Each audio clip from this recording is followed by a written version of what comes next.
The trolley problem has a reputation for being an impossible ethical paradox. It's a staple of academic debate, though in reality it's mostly just difficult for children and anime cosplayers because they struggle to pronounce it. Solving it requires zero math and zero prior knowledge. It functions as a simple multiple-choice test, where every question only has two options. Part A is the baseline. A train is heading toward 5 people tied to a track. You are watching from a distance, and your only move is to pull a switch to divert the train onto a different track with one person on it. Pulling the switch saves a net total of 4 lives. In a vacuum of pure logic, the math dictates that you pull that switch every single time. Part B is a bit more personal. Would you actually pull the lever? It's a rude question, because it assumes you were lying for the sake of the test in Part A. In a real-world scenario, the human body usually opts for freeze mode. When faced with a split-second, life-or-death decision, we tend to wait for someone more qualified to make the call. Biological panic and a desire to avoid responsibility take precedence over cold utility. We would rather invent a dozen excuses for our inaction than actively choose who lives and who dies. Part C changes the mechanics. There's no switch, just a bridge over a single track. You stop the train by pushing a heavy man onto the tracks. Academics argue this is exactly like Part A. You're still trading 1 life to save 5.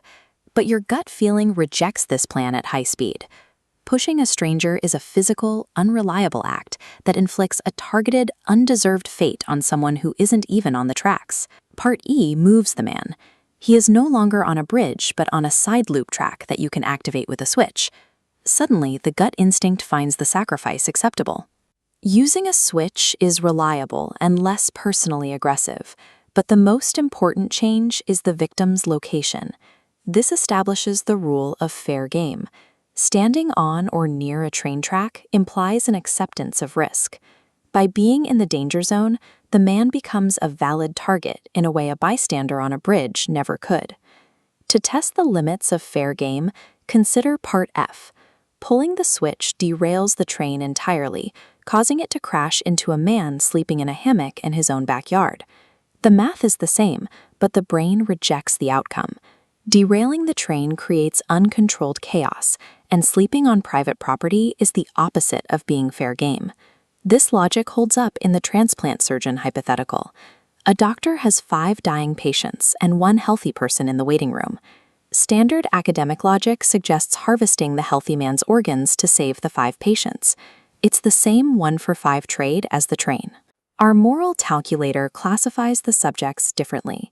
Patients already missing vital organs are fair game for the natural course of their illness, while the healthy visitor is strictly off-limits. Contextual boundaries and fairness outweigh raw survival numbers. Human morality is a system of rules about who is involved in a situation, not a calculator for total lives. These gut instinct solutions tend to frustrate academics who want their ethical puzzles to remain unsolved. They eventually pivot to a final question. How many criminals would you sacrifice to save a single Nobel Peace Prize winner? The rules of fairness break down under the weight of the hypothetical. You hit the Nobel winner, even if the other track is empty. Once the scenario becomes this absurd, ethics are replaced by pure self-interest. You cause a needless death for the sole purpose of taking the gold medal and running. There is a certain poetic logic to winning a peace prize through vehicular manslaughter. It is the kind of ironic outcome the human brain prefers over solving a math problem about strangers. Ultimately, overthinking these scenarios is useless. You should just trust your flawed instincts, skip the math, and aim for the most entertaining result.